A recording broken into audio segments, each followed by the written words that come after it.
Again, this is Mark Henry back on the On Your Mark Show on 105.4 RPWP, thepulseradio.com, powered and sponsored by Epic Sports Apparel. Today, we got a big time guest, one of my good friends, Margin Hooks from Sky's the Limit Training. He's one of the best receiver coaches, but he also mentors these guys. He's got kids from middle school, high school, the college level, and now on the professional level. He's been doing it for a while, and I think that he brings something to the table that would help any kid, not just on the field, but off the field as well. And I'll bring in Coach Hooks, and we'll talk about his story first, and then we'll talk about what he does with these young men and getting them ready for the next level. Coach Hooks, how you doing? Oh man, I'm doing pretty good. Pretty good. Well, that's great, man. I appreciate you joining us on Your Mark Show. Let's start with you first to how you got where you were, your playing career, high school, college, and kind of what you do now. Okay, well, my thing comes from man, pretty humble, humble beginnings. I'm originally from Waco, Texas. Uh, Played high school ball at Waco High. I played receiver there. I'm a small kid, man. I wasn't no big guy in the high school, man. Just my drive was really to find a way to just get out of Waco, just find something different, do some things be able to do some things I saw on TV. That I always thought were to me a luxury in life, but be able to do it with football, which was is a passion of mine. Played high school ball there. Graduated from Waco High. I was third team All State. My senior year in high school, I was all district, all academic. I was all academics, first team Super Syntex. I was first team Super Syntex just for football. Ended up getting a scholarship to BYU. Had like 3 or 4 offers out of high school, but chose BYU because, man, it was able to see them on TV quite a bit. And academically, they're a pretty strong school. And I graduated top 10 percentile of my class coming out of high school, took AP classes, all of the above. So it was an opportunity for me to, one, leave Waco to an area that was different, something I'd never seen or experienced. And BYU was that landing spot. BYU, man, my freshman year, man, I redshirted my freshman year, but I was able to see some quality guys in front of me play ball, man, at a high level. And we actually have the most wins of any team of all time. We went 14-1 my freshman year, my redshirt year. Played in the Cotton Bowl, ended up being number 5 in the nation. But I was able to see those guys, those seniors. It was a senior-led team, especially receiving corps. See those guys play before me. Also having a coach, our head coach was late LaVelle Edwards, man, one of the all-time greats. As a great man, just in general, man, for taking a kid like me and a lot of guys who were different, pretty much alien to the area. We were African American. We're not Mormon because it's Mormon-based school. Into an area in Utah, with snow and mountains, so that we were not used to, but kind of making us feel comfortable with being there. Being open-minded to us and our values and our beliefs. Helped us quite a bit. My office coordinator for 3 years was Norm Chow, who noted with Heisman Trophy quarterbacks. At BYU, not only BYU, he coached Phillip Rivers at South Carolina. Went on to coach at USC, national championship, national ranked running back, national Heisman Trophy winning running backs, Reggie Bush, Matthew Leinart, different guys there, Mark Sanchez. So I had it was a blessing just to be able to experience learning the game from people like that. The BYU, I got to start position my red shirt freshman year after like 3 games of the season. Man, I got my first start, and it took off from there. Man, I had a lot of things I had to learn. I didn't necessarily understand the craft of being a receiver, and crazy thing about it, I never had a coach when I was at BYU. I never had a coach. We had offensive coordinator Norm Chow, who did quarterbacks, and he was over receivers, but no one ever just put me to the side and said, "Let me show you how to play this position." In high school, no one showed me. And I think it's even now with what I do now, it helps because I look at everything I didn't know, and I had to learn when I got to the NFL and through college, and I'm able to train and teach guys those things now, knowing this is what you have to be prepared for this next level. And it went on from BYU where I was, came with all-time leading receivers there. I was ranked one top 5 greatest of all time, top 100 greatest of all time to ever play at BYU. Just recently, a couple years ago, last year, I think I got inducted to my high school WISD Hall of Fame. Um, and throughout all that, from having my shot in the pros, I played in the Senior Bowl my senior year. I did everything you could do. Didn't get drafted. Went in for supposed to be third to fifth round pick.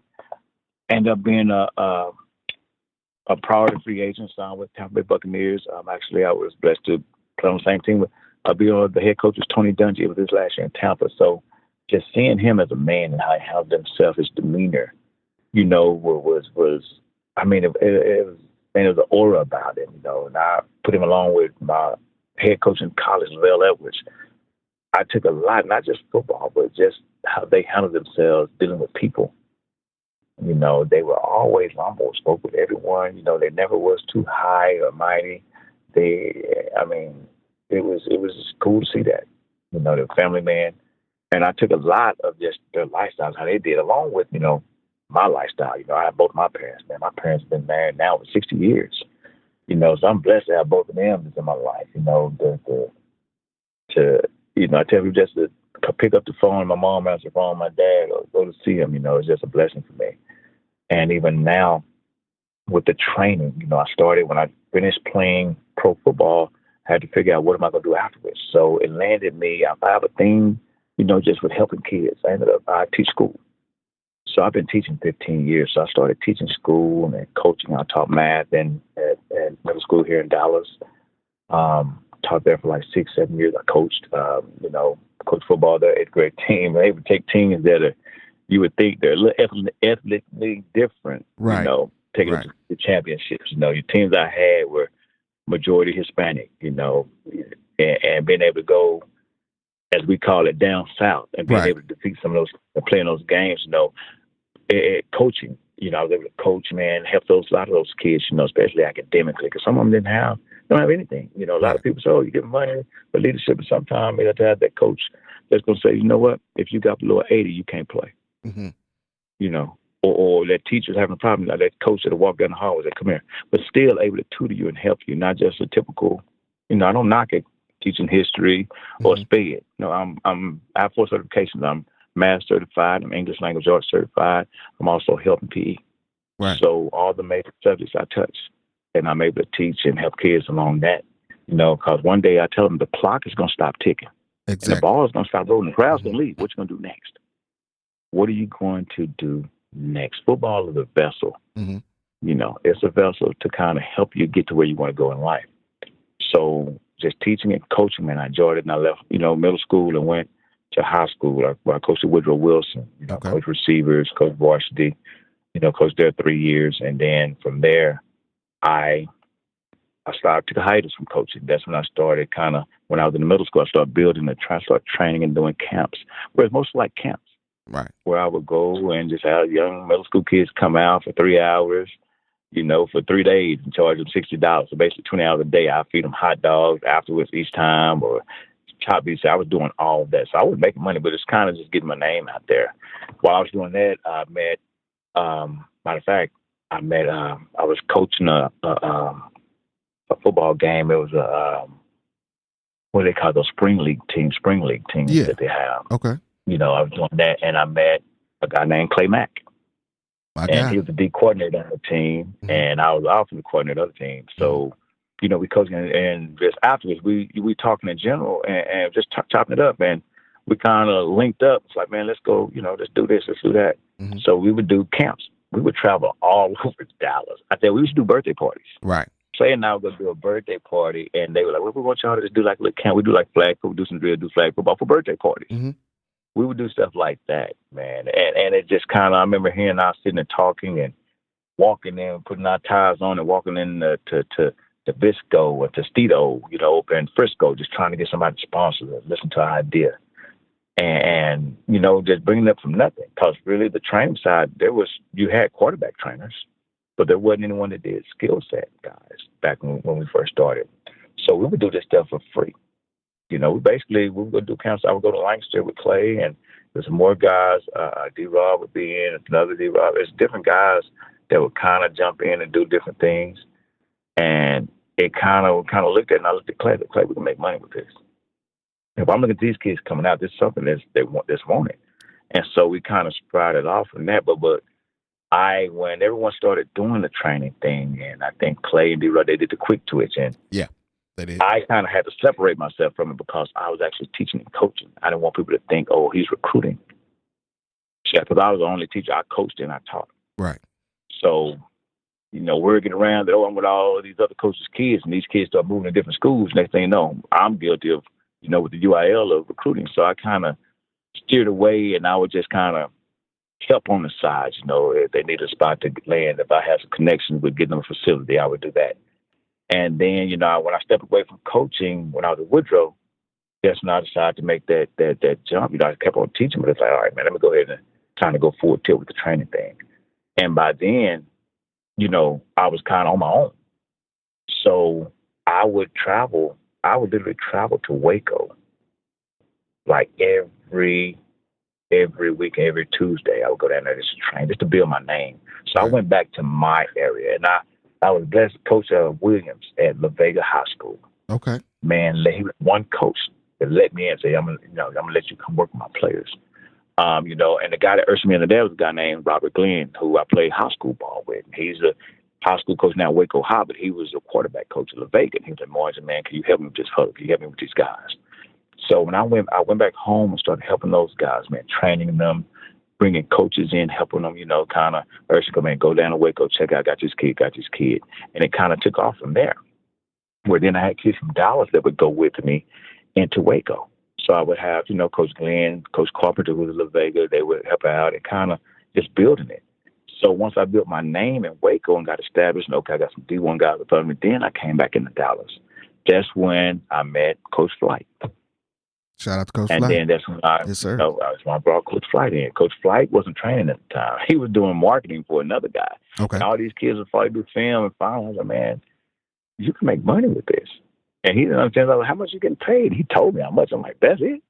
So finally, after come out to a workout at Hebron High School, and he came out, and I worked him out, and he saw people were paying me. He's like, man, they pay you. And at the time, I would, it was a beginning basis, just kind of people coming in. He's like, they pay you like that. I'm like, yeah. I mean, there's something. I knew I needed a side. I knew I needed a DB guy. I needed a sidekick. Because receivers need trained DBs to go against. Right. And I kind of learned from the things I saw other people do and didn't do, and like, okay, this is what they need to have happen. And it went from there, kind of just, okay, Flight, let me show you how to do this. I'm going to get you into the game so you can skip a whole bunch of stuff I had to go through, and learn how to teach you the ropes of it.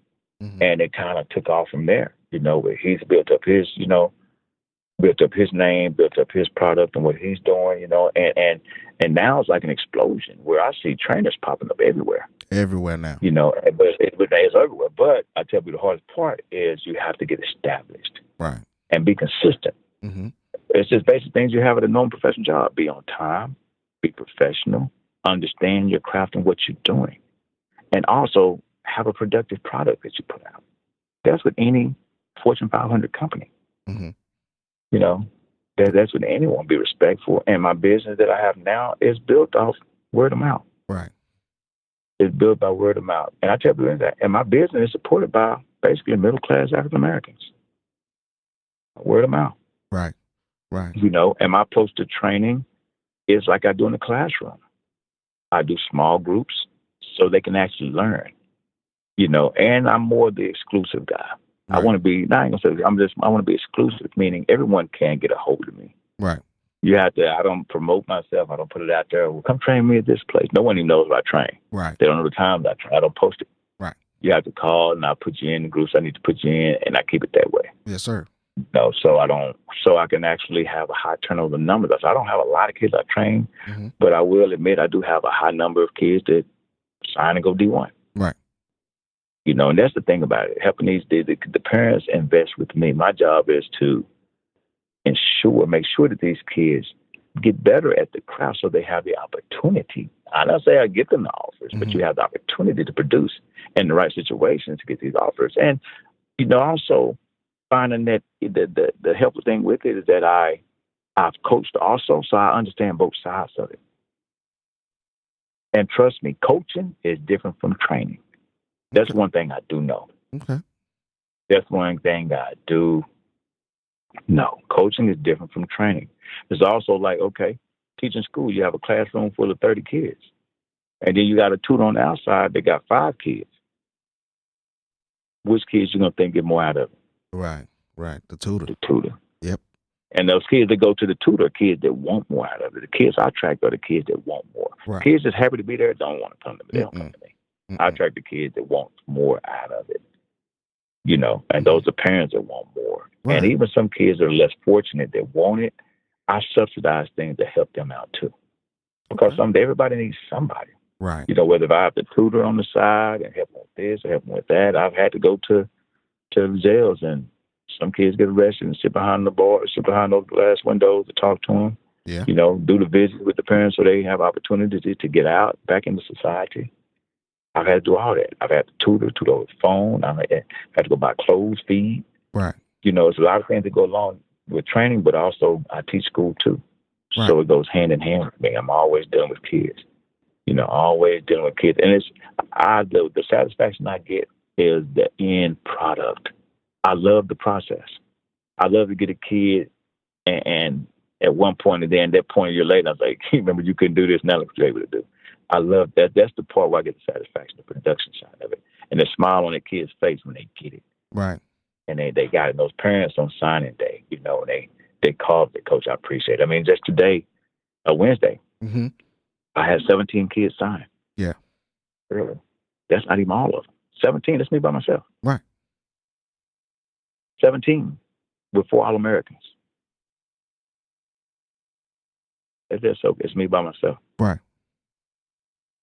And last year, that's what makes you unique. Last year I had 3. Yeah. That's what makes me unique. Yeah. That's why, and I said I keep the small numbers so I can do that.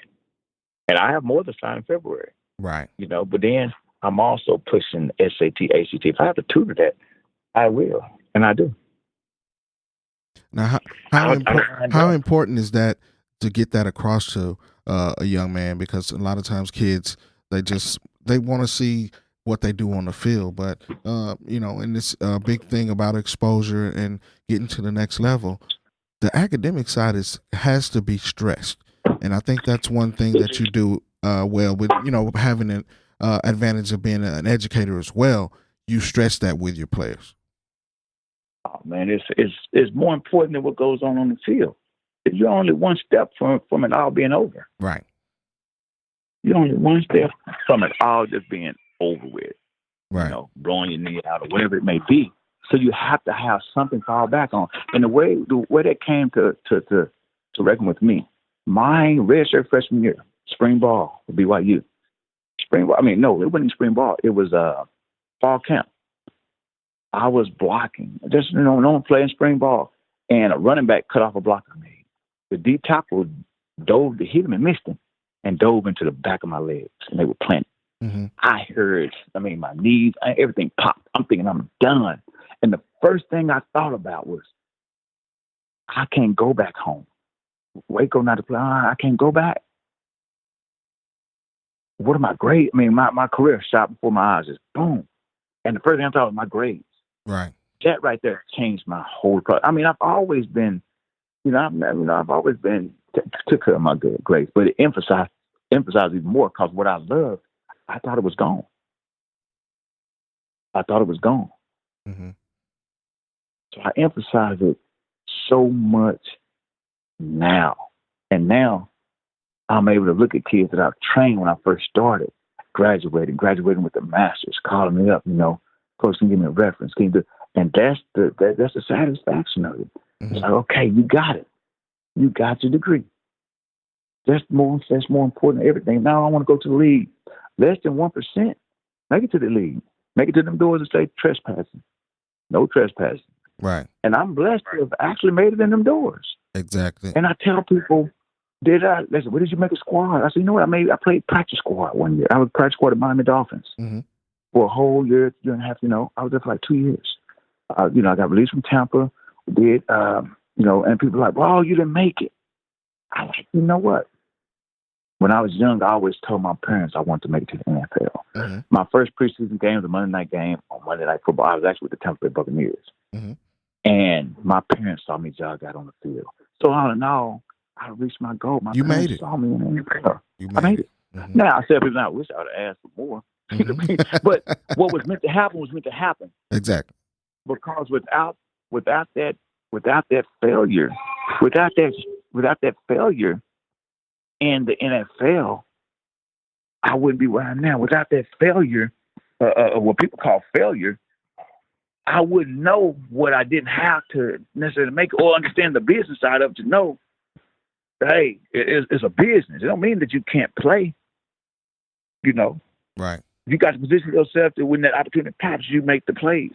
And like, it's not, sometimes the guys that get cut are not necessarily the worst athletes, the worst players. It's a business. No, it's a business. Where's money invested?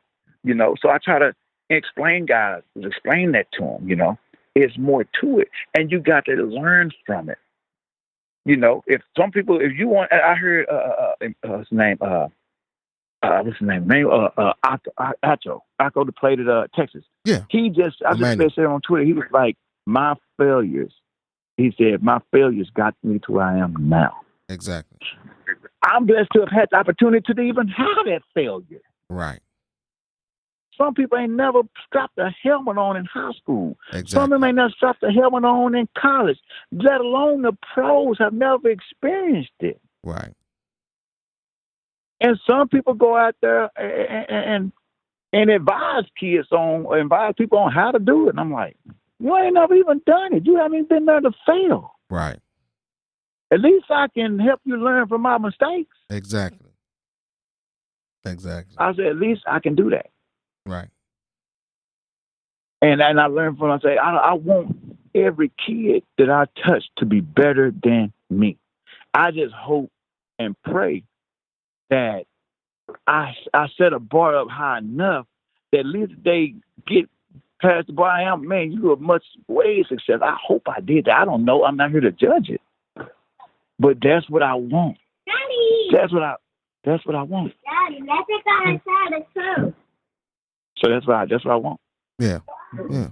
Well, you're definitely doing it. I mean, this is Margin Hooks with Sky's the Limit. He trains wide receivers, specific wide receiver training. Now, Coach Hooks, what type of things are important in a receiver's game that you try to highlight? One thing is this. Not only that, I do train running backs and receivers. I just train my running backs as receivers. Okay. Just so they can have the dynamic, the footwork, because the game has changed now with running backs, how to be able to run routes. Right. And actually, your worth is more when you're able to do it.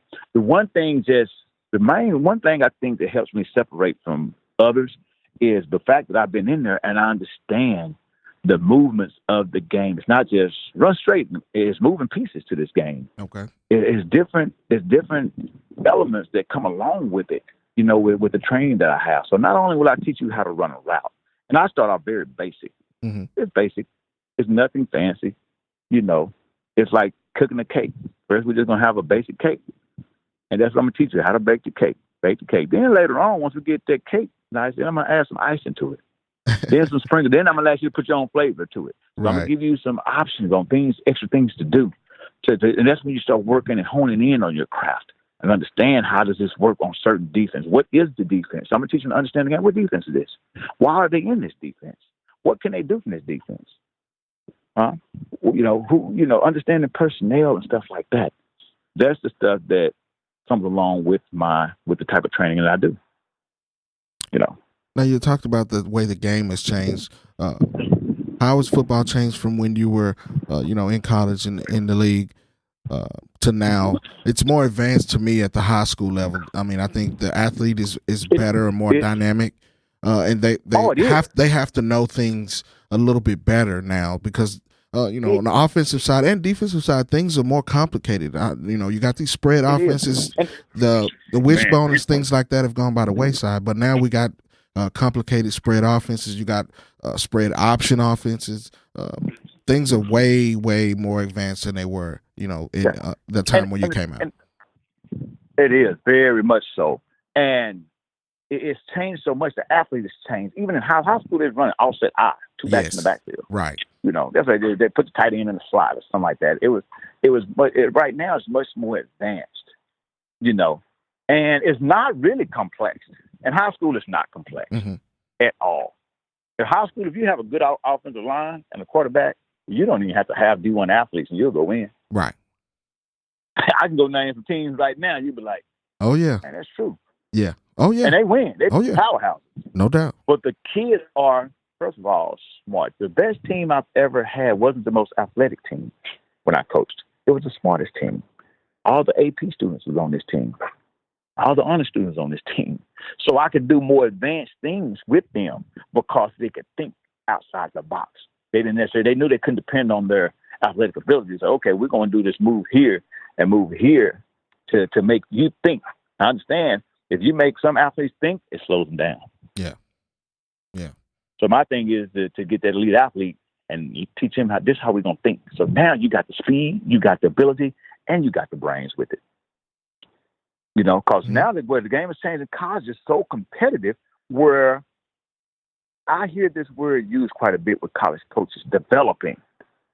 I'm going to shoot you straight. When I was in college, then I told you I never had a coach to teach me anything. And I made it to the NFL.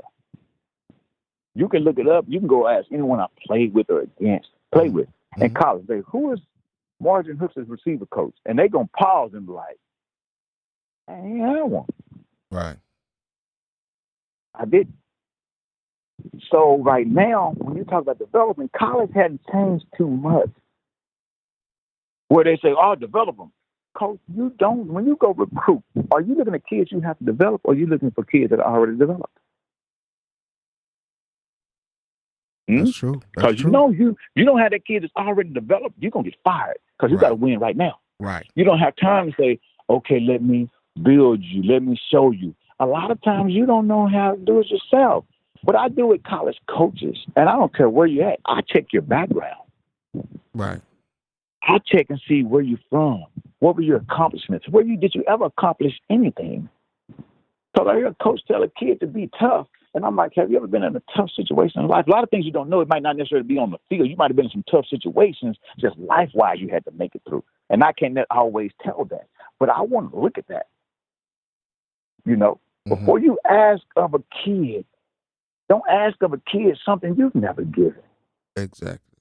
Key. That's life in general. So what I teach kids also to have that mindset when you get there. He ain't going to teach you nothing. You better, before you get on campus, you better be already polished because they're going to just run you through some drills. Right. And they're going to pick the best of the worst to play. Right. Right. And I'm like, oh, we developed them. No. The guys I train, I dare a coach raise their hands. I taught this kid how to run a curl. I taught him this. You didn't. I got the videos from when they were 13 and 14 years old doing it. Right. Now, your strength and conditioning coach is more important than anything. Right. So they got to be they're going to be bigger, faster, stronger. Yeah. They're going to get them bigger, faster, stronger. Right. I played college ball. I went to college. I weighed 155 pounds when I graduated from high school. When I got on campus, I was 160. When I graduated, in 3 months, I was 185. Wow. By that March, and I didn't go to school until July. Right. But we couldn't go to school early. Mm-hmm. By March, I was 200 pounds. Wow. Wow. Now, I had to lose weight because I could run straight. I couldn't stop. Mm-hmm. So they don't want to teach me how to stop. I look at my form in college, I'm like, I was horrible. Compared to what I'm teaching guys now. Right. I wish I had a me. Right. Right. Well, that's definitely the key. And it's one reason I wanted to have you on today, on your Mark show. Coach Margin Hooks, Sky's the Limit. A good friend of mine, I've known him for a couple of years, and we stay in contact. Coach, I really appreciate you dropping these gems. That's what we want to promote and do here on your Mark show. If anybody wanted to reach out to you, follow you on Twitter, follow you on social media, where could they find you? You can find me on social media. I'm at on Twitter is Sky's the Limit, SKYSTHE Limit 14. Sky's the Limit 14. I'm sorry. Sky's the Limit WR.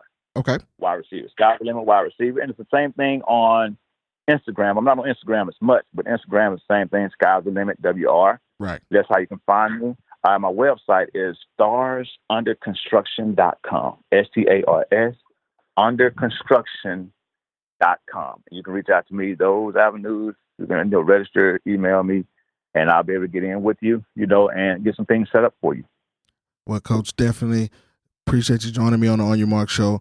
Always show love to me and my family, man. I thank you very much, man. Again, this is Coach Margin Hooks on the On Your Mark show on 105.4 RPWP, thepulseradio.com. We'll be back with the next segment here on the On Your Mark show.